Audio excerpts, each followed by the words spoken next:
Bonjour madame. Oui, bonjour. Alors madame Ali, nous vous appelons donc, vous êtes au Tchad. Vous êtes dans quelle ville comme ça? Mondou. Mundu. Que se passe-t-il exactement? Nous sommes sortis pour revendiquer la justice et l'égalité. Nous Oui. sommes sortis avec les mains vides. Nous n'avons pas des armes à feu ni des armes blanches. Mais ce que ces gens-là nous ont fait, c'est sérieux. La situation n'est pas bonne, honnêtement. La situation n'est pas bonne, franchement dit. Oui, la situation n'est pas bonne. Que s'est-il passé exactement? Est-ce que vous pouvez nous le décrire? Oui, ils nous ont tiré dessus. Ils nous ont tiré certains ont reçu des balles réelles et Oui. il y a des cas de décès. Hmm. Nous les autres, on a inhalé le gaz lacrymogène, fatigué, évanoui, tout Mhm. ça avant de nous remettre. Alors, c'est sérieux. Jusqu'à maintenant, à l'heure où je vous parle, il y a des tirs dans toute la ville encore. Et Ils sont en train de continuer. alors, c'était quoi exactement? Pourquoi est-ce que vous étiez en train de manifester? Parce que quand Mamad Kaka a pris le pouvoir de transition, Oui. il a parlé qu'il va gérer ça pendant 18 mois et après il va laisser bien l'élection libre.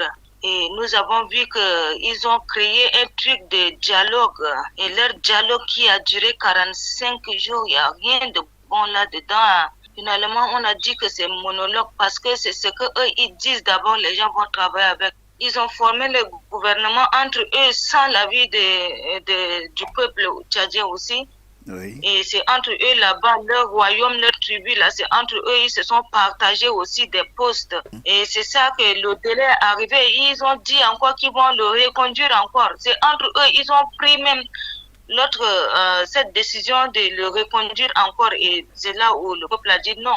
Il avait dit quoi au départ et maintenant il veut continuer. Donc, il y a quelque chose qui ne marche pas. On ne Alors, peut pas, le Tchad, on ne peut pas être là à souffrir tout le temps. quand vous dites souffrir, vous faites allusion à quoi, madame? Mais les tirs, comment quelqu'un ne peut pas, comment un président va refuser que son peuple manifeste pacifiquement? Nous n'avons pas des armes. Oui. Toute la ville, les jeunes, la jeunesse est debout, tout le monde est debout sans armes, sans rien. Voilà la personne qui va sans armes, main nue, et puis les forces de l'ordre leur tirent dessus. Nous ne sommes pas leurs ennemis. Alors, vous avez dit, madame, il y a eu des morts. Il y en a beaucoup. Vous avez une idée sur Il y le a bilan? beaucoup de morts. Il y a beaucoup de morts. Dans la capitale, ils ont parlé, c'était autour de 9 heures, ils ont parlé de 25 morts. Et il y avait aussi plusieurs blessés graves. Donc maintenant, c'est sûr que ces blessés-là vont aussi mourir.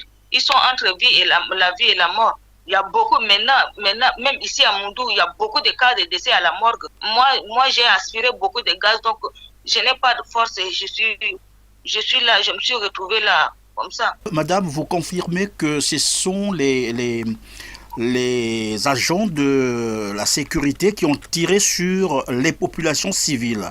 Donc, les policiers ont tiré sur les... Exactement, exactement.